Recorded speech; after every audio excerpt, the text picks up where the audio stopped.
इस मंच पर विराजमान सर, मेरे भाई और ये कार्यक्रम सुनने के लिए जो सामने खड़े हैं, बैठे हैं, वो सब मेरे भाइयों और बहनों। आज मुमरा में जो कार्यक्रम का आयोजन कर दिया है वो धर्म और संविधान बचाओ कार्यक्रम इधर रखा है। मैं वसंत कोलम में करजत तालुका से रायगढ़ डिस्ट्रिक्ट से बिलोंग करता हूँ और मुझे यहाँ बुलाया ओबीसी का एक कैटेगरी का, मैं एक्टिविस्ट हूँ वामसेप का, इस हिसाब से मुझे यहाँ बुलाया। दोस्तों, इस देश में आज जो बहुजन समाज के लोग हैं वो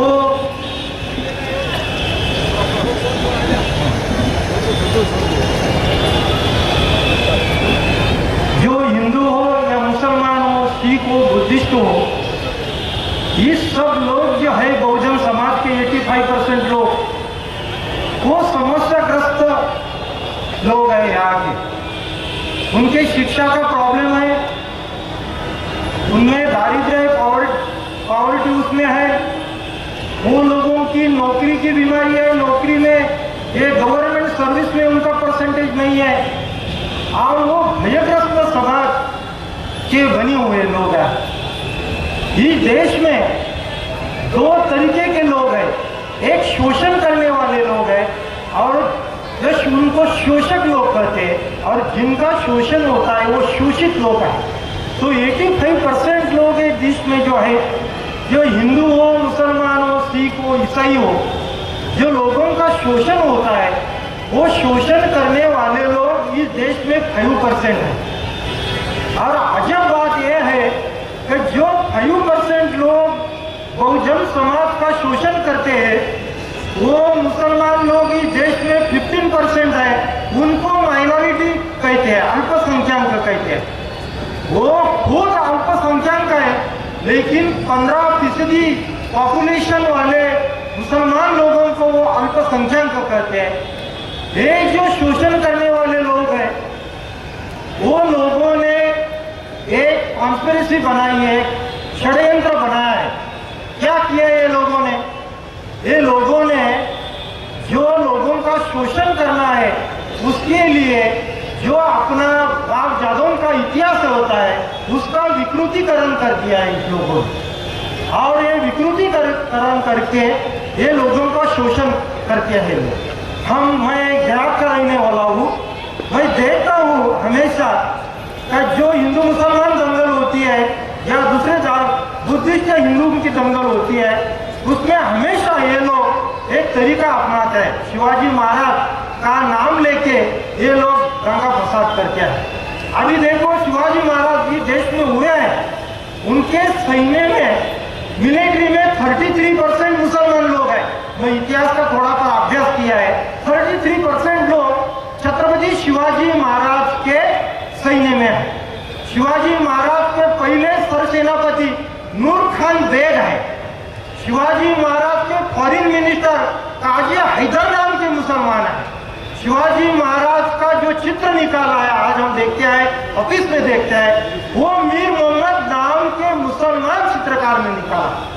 मित्रों, ये देखो दोस्तों, छत्रपति शिवाजी महाराज जो मुसलमान हो, दूसरे धर्मों का लोग हो, उनके विरोधी रहते कि इतने परसेंट में लोग छत्रपति शिवाजी महाराज के साथ क्यों थे।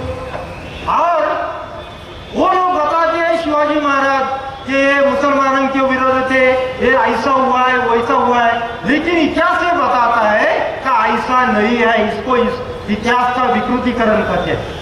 राष्ट्रपिता ज्योतिराव फुले का नाम आपको मालूम है, उनके सत्यशोधक समाज उसने खड़ा कर दिया था, उससे आंदोलन ही देश में चलाया था। दोस्तों, वो राष्ट्रपिता ज्योतिराव फुले ने जो आंदोलन तैयार किया था, तो ज्योतिराव फुले को सहयोग देने वाले गफार मुंशी नाम के मुसलमान थे, ये उर्दू के टीचर। राष्ट्रपिता ज्योतिराव फुले की पत्नी सावित्री माता फुले जी देश की प्रथम मुख्याध्यापिका और टीचर रही है। उनके स्कूल में जो लड़कियां पढ़ी सीखी उसमें से फातिमा बेग नाम की एक लड़की पढ़ी और टीचर हुई, वो इस देश की मुसलमानों की महिलाओं से फर्स्ट टीचर आई देश में। तो इतना साथ और सहयोग ज्योतिराव फुले को मुसलमान समाज ने दिया है। दोस्तों, इस देश में हमेशा ये लोग बताते हैं, शोषण करने वाले लोग, कि ये लोगों ने आजादी में कभी भाग नहीं लिया है, ये लोग देश विरोधी, ऐसी बातें मैं देखता हूँ वर्तमान पत्र में आते हैं, ये उसमें स्पीचेस में बताते हैं। लेकिन 1857 का जो उठाव ये देश में हुआ था, उस उठाव में नाना साहेब पेशवे का नाम आपको मालूम है, लेकिन वो उठाव का जो नेतृत्व किया था, लीडरशिप की थी, तो बहादुर शाह जफर नाम के मुसलमान ने की थी और वो देश में आंदोलन कराया।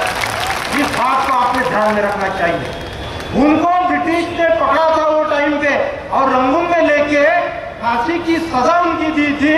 तो ये देश की, ये भारत देश की मट्टी वो साथ में लेके गए थे और अपने छाती को, अपने सिर को लगा के वो फांसी पे गए थे। बहादुर शाह जफर का हम मेरे देश से दूर रहा हूं। तो ये बात है और इतिहास के विकृतीकरण से ये लोग हमेशा बताते हैं कि ये लोग देश से प्रेम करने वाले नहीं है। मैंने देखा है, मैं ऑफिस में क्लास 1 अधिकारी हूँ, मैं डेप्यूटी इंजीनियर हूँ ऑफिस में और डिपार्टमेंट में। 1965 में भारत पाकिस्तान की लड़ाई हुई थी। वो टाइम पे मैं लड़का था, छोटा था। वो युद्ध में, वार में अब्दुल हमीद ने जितना पराक्रम कर दिया था, जितना पराक्रम कर दिया था, उनको परमवीर चक्र से सम्मानित कर दिया गया। इस देश की मिलिट्री की सर्वोच्च जो पुरस्कार रहता है, परमवीर चक्र अब्दुल हमीद को दिया था। वो शहीद हुए थे वो युद्ध में। इतना काम करते हैं लोग, फिर भी ये लोग बताते हैं, शोषण करते हैं कि इस नाम से। तो हिंदुओं को ये बताते हैं तुम्हारे शत्रु है, मुसलमानों को बताते हैं ये लोग तुम्हारे शत्रु है, और हम लोग आपस में लड़ते हैं और उसका मलिदा ये लोग खाते हैं। हमेशा हजारों वर्ष से ये चल रहा है दोस्तों इस देश में। मैं जिस गांव में रहता हूँ, मेरा गांव जो है बेपुरी स्टेशन के पास 4 किलोमीटर में मेरा गांव है। मेरे गांव में हिंदुओं की जो पॉपुलेशन है वो सब ओबीसी की पॉपुलेशन है। और मेरे गांव में जो मुसलमान भाइयों की घर, जो उधर घर है, उनके नाम नार्लेकर है और वो भी ओबीसी में आते हैं। तो हिंदू जो फैसिलिटीज लेते हैं वही फैसिलिटीज मुसलमान लेते हैं, जो कि भारतीय संविधान ने ये सब हमको दिया है। इसलिए ये अभियान चल रहा है कि भारतीय संविधान को प्रोटेक्ट करो। भारतीय संविधान का आर्टिकल जो है 395 आर्टिकल्स इंडियन कॉन्स्टिट्यूशन में है, उसमें से 340 कॉन्स्टिट्यूशन का आर्टिकल ये बताता है कि इस देश में जो अदर बैकवर्ड क्लास के लोग हैं उनको पॉलिटिक्स में, एजुकेशन में और सर्विस में रिजर्वेशन दिया जाए। ये आर्टिकल के हिसाब से मैं खुद, मेरे गांव के लोग, मेरे गांव के हिंदू लोग और मेरे गांव के मुसलमान लोग, वो सब रिप्रेजेंटेशन मीन्स रिजर्वेशन का सब फैसिलिटीज रह रहा है दोस्तों। तो मेरा कहने का ये मतलब है, तो हमको ये जो काम करने का है वो सत्य इतिहास है, वो हम लोगों को बताना है कि भारतीय संविधान ने हमको इक्वालिटी दिया है, संविधान ने हमको अधिकार दिया है, इसलिए हमने संविधान का प्रोटेक्ट करना चाहिए, उसका संरक्षण करना चाहिए। एक काम तब हो सकता है कि समाज के जो बुद्धिजीवी वर्ग है, जो एजुकेटेड क्लास है समाज का, जो हिंदुओं का वो बुद्धिस्ट हो या मुसलमान समाज का हो, वो बुद्धिमान समाज का इंटेलेक्चुअल क्लास की जवाबदारी है कि हमारा देश का जो सत्य इतिहास है वो हमारे लोगों को सामने लेके जाए, वो समाज को जागरूक करे और हम सब देश के नागरिक एक देश में इकट्ठा रहे। डॉक्टर बाबा साहब अम्बेडकर ने बहुत परिश्रम से ये देश का संविधान लिखा है। ये संविधान में सब हिंदू या मुसलमान सिख लोगों को अधिकार दिया है। ये एक बात मैं इधर बताना चाहता हूँ कि ये देश का आर्टिकल नंबर 1 में है, उसमें बाबा साहेब लिखते हैं कि ये देश का नाम क्या होना चाहिए। बाबा साहब ने ये देश का नाम लिखा है इंडिया, दैट इज भारत लिखा है। बाबा साहब को लोग बोले थे वो कॉन्स्टिट्यूशन असेंबली में, कहीं देश का नाम हिंदुस्तान रखो। बाबा साहब बोले कहीं देश में हिंदू रहते हैं, देश में मुसलमान रहते हैं, ईसाई क्रिश्चियन सब जैन लोग रहते हैं, इस देश का नाम हिंदुस्तान रखा तो इस देश का डिवाइडेशन हो सकता है, इसलिए इस देश का नाम इंडिया दैट इज भारत है। ये बात अपने ध्यान में रखना चाहिए। बहुत से वक्तागण इसके बाद बोलने वाले हैं, मुझे जो संधि इधर मिली, अपॉर्चुनिटी मिली है अपने विचार व्यक्त करने की, तो संयोजकों का धन्यवाद अदा करके हाँ मेरा मनोगत इधर खत्म करता हूँ।